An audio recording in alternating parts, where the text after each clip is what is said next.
الذي أنزل القرآن والصلاة والسلام على من عليه الفرقان وآله وأصحابه الكرام أما بعد فأعوذ بالله من الشيطان الرجيم بسم الله الرحمن الرحيم وإذا تليت عليهم آياته زادتهم ایمانا صدق اللہ العلی العظیم۔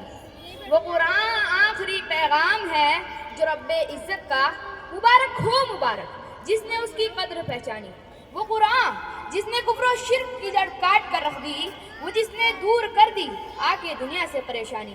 خزانہ گھر میں ہے موجود پھر بھی آہ مفلس ہے، بھٹکتے پھر رہے ہیں چار سو ایوائے نادانی۔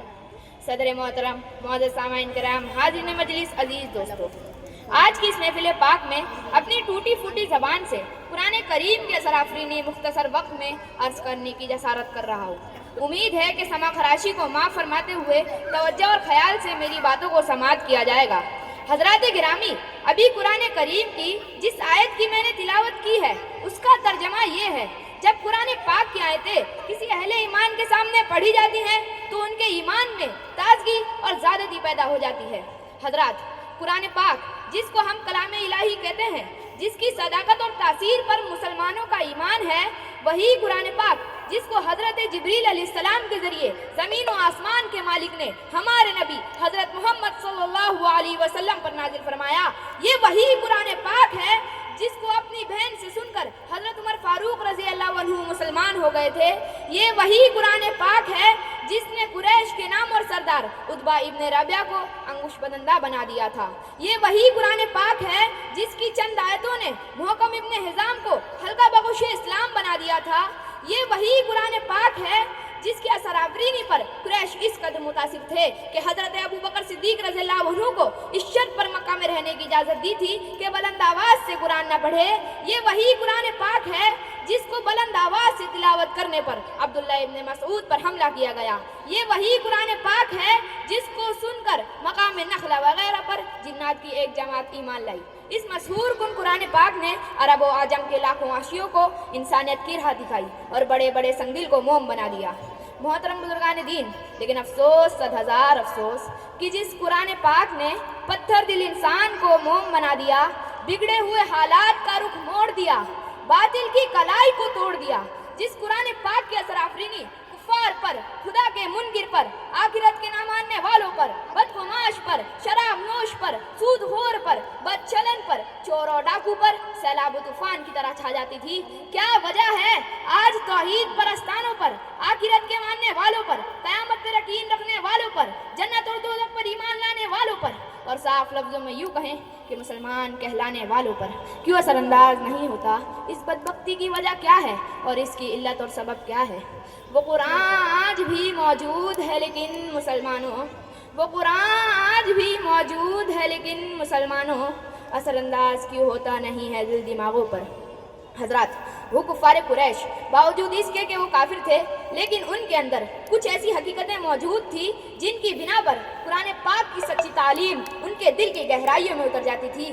مثال کے طور پر وہ وعدے کے پکے تھے اگرچہ کافر تھے، وہ بات کے سچے تھے اگرچہ کافر تھے، وہ غریبوں کی مدد کرتے تھے اگرچہ کافر تھے، وہ احسان کر کے جتلاتے نہیں تھے اگرچہ کافر تھے، وہ اقربا پرور تھے اگرچہ کافر تھے، وہ اجنبی نواز تھے اگرچہ کافر تھے، وہ بہادر اور دلیر تھے اگرچہ کافر تھے، وہ سیاسی چال اور دھوکہ نہیں دیتے تھے اگرچہ کافر تھے۔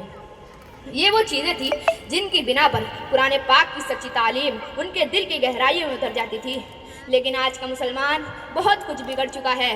مسلمان ہونے کے باوجود سیاسی بازی کرتا ہے، مسلمان ہونے کے باوجود آپس میں محبت اور شفقت نہیں ہے، مسلمان ہونے کے باوجود بیوی بچوں سے اچھا سلوک نہیں کرتا، مسلمان ہونے کے باوجود رشتہ داروں سے تعلق نہیں رکھتا، مسلمان ہونے کے باوجود اس کا مزاج بہروپیہ ہو چکا ہے، مسلمان ہونے کے باوجود دوسروں کی پردہ دری کرتا ہے، مسلمان ہونے کے باوجود عصبیت اور طرفداری کی باتیں کرتا ہے، مسلمان ہونے کے باوجود اس کا مزاج بہروپیہ ہو چکا ہے، مسلمان ہونے کے باوجود کبر و تکبر سے چور رہتا ہے، مسلمان ہونے کے باوجود مال و متاع، آل و اولاد کے نشے میں مست رہتا ہے، مسلمان ہونے کے باوجود ہر قسم کی افواہوں پر کان لگانے کا عادی ہے، مسلمان ہونے کے باوجود گالی گلوچ سے نہیں بچتا، مسلمان ہونے کے باوجود یہ وہ سب کچھ کر ڈالتا ہے جو اسے نہیں کرنی چاہیے۔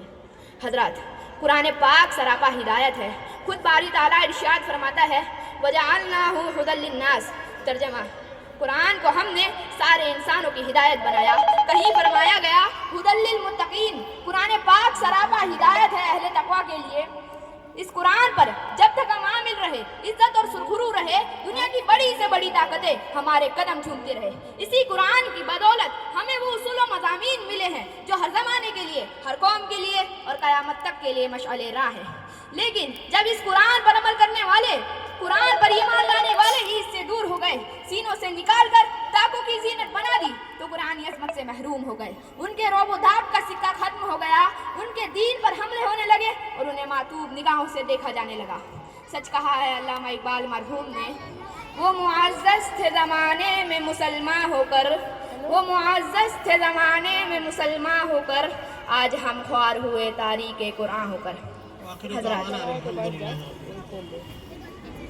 وآخر دعوانا ان الحمد للہ رب العالمین۔